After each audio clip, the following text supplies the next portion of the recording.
Skatītāji raidījums Tautas balss kopā ar jums 7:39 minūtes, un tagad gan pie televizora ekrāniem sarosas visi bērni, jo tuvojas visu svēto dienas vakars, kad mošķi un raganas lien ārā no savām paslēptuvēm. Jā, un tieši tāpēc Tautas balss un tirdzniecības centrs Mols rīko kopējo ļauno garu aizraidīšanas akciju. Jums ir jāuzzīmē, jāuzglezno vai jānofotografē kāds mošķis vai kāda ragana vai kas tam līdzīgs, un jāsūt mums uz Elijas ielas 17, ja adresīte ir un Rīgā LV 1050, vai arī tirdzniecības centrā Mols, tirdzniecības centrā jāatstāj savs padarītais darbiņš. Jā, informācijas centrā. Bet mums jau ir atsūtīti rekur gana daudz darbi. Pirmie 9, un lūk, šeit, piemēram, šādu darbu ir uzgleznojis Dinārs.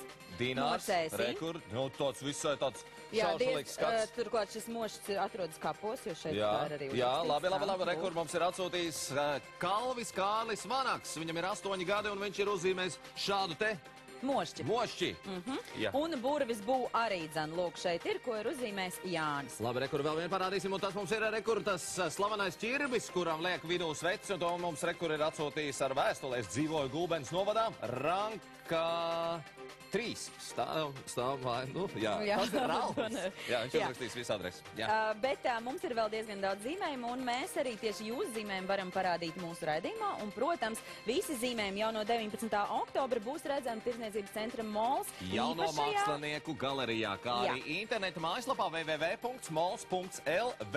Un mums sola, ka visu darbiņu autori saņems kādas īpašas dāvaniņas no veikala Piki Monti. Jā, bet nu gan stāsts par kādu